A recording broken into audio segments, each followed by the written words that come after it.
Conduire au Canada, pas si compliqué que ça, pas faux. Mais si vous voulez vivre ici, sachez qu'il y a quand même quelques petites différences. On vous explique tout ce que vous devez savoir, ici, dans cette vidéo.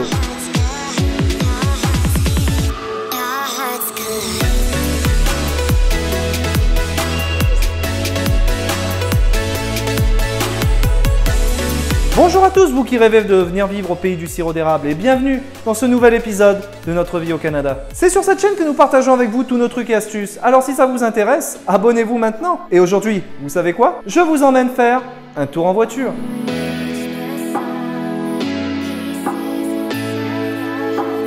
Règle de base, pour conduire, il vous faut un permis, a driving license, comme on dit ici. Mais vous avez votre permis français donc, pas de problème vous pensez. En fait, ce n'est pas tout à fait vrai. Déjà, tout va dépendre de votre durée de séjour. En Ontario par exemple, si vous restez moins de 3 mois en vacances, votre permis français suffira. Si vous restez en vacances plus de 3 mois, vous aurez besoin en plus d'un permis international. Et si vous vous y installez, c'est un permis ontarien que vous devrez demander.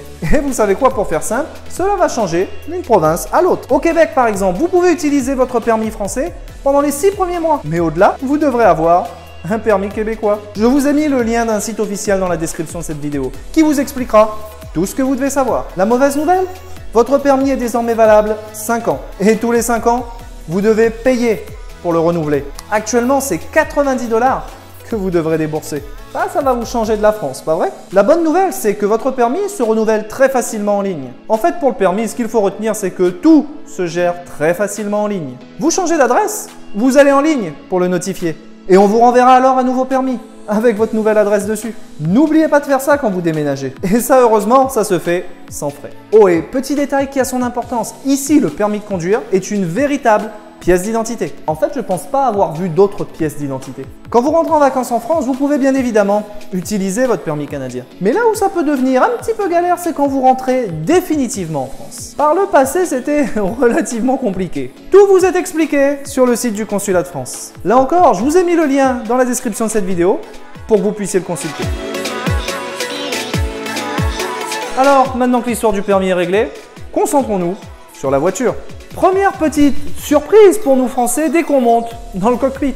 Ici et ici. Les voitures nord-américaines sont en grande majorité des automatiques. Ce qui veut dire pas de pédale d'embrayage, pas de vitesse à passer. Quand on conduit ici, globalement, on accélère et on freine.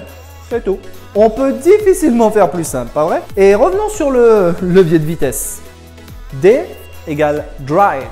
Vous voulez que votre voiture avance? Eh bien, c'est cette position-là qu'il faut choisir. R égale reverse. Enfin, je crois. Pour reculer, c'est ça. N égale neutral. C'est votre point mort. Personnellement, c'est quelque chose que je n'utilise jamais. P égale parking. Vous vous arrêtez, vous vous mettez en parking, et voilà, c'est fait. Et quoi d'autre sur la voiture? Ah oui, les pneus. Sur ma voiture, en ce moment, j'ai des pneus d'été. Pneus toute saison en fait.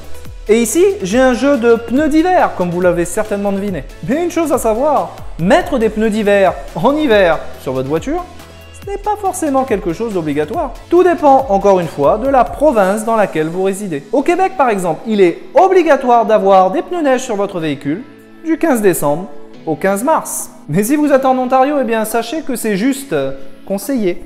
Ceci dit, si vous n'êtes pas habitué à conduire dans la neige, c'est clairement quelque chose que je vous conseillerais. Car au niveau du freinage, en hiver, ce n'est pas du tout pareil. Vous vous sentirez beaucoup plus en contrôle avec des pneus neige qu'avec des pneus d'été. En hiver, les conditions météo peuvent changer très vite. Et pour le coup, il vaut mieux toujours être préparé au cas où vous resteriez coincé dans votre voiture. Et pour cela, sachez qu'il existe des kits tout faits. Trousse hivernale de secours ou Winter Emergency Kit. Ces kits contiennent notamment des couvertures, des câbles de démarrage, une pelle. On ne sait jamais vraiment à quoi s'attendre en hiver, alors mieux vaut être préparé. Alors vous avez une voiture et à moins qu'elle soit complètement électrique, vous devez de temps à autre aller faire le plein. Et si vous étiez habitué aux voitures économes dans ce domaine, ici ça va peut-être changer. Alors pour faire des économies d'essence, vous voulez un véhicule diesel? Oubliez, ici ce sont quasi uniquement les gros camions de marchandises, les gros trucks qui fonctionnent au diesel. Les voitures, elles fonctionnent surtout au super, quand vous allez à la pompe, celui-ci vous sera généralement présenté sous plusieurs formes. Régulier, premium ou super premium. Le commun des mortels met du régulier dans sa voiture parce que c'est tout simplement moins cher. Et en parlant de prix, regardez ici. Ça, c'est le prix au litre du super. Au moment où nous tournons cet épisode, si nous devions faire une petite conversion, voilà ce que ça représenterait en euros. Au début, quand on arrive d'Europe, ça laisse un peu rêveur, pas vrai? Mais attention, en matière de consommation d'essence, les voitures ici ne font pas forcément dans l'économie. Avec celle que j'ai ici, un plein me donne une autonomie d'environ 500 km. Clairement, pas tout à fait comme certaines de nos routières européennes. En matière de code de la route, il y a également quelques petits trucs que vous devez savoir. Commençons par les limitations de vitesse. Autoroute égale 100 km/h.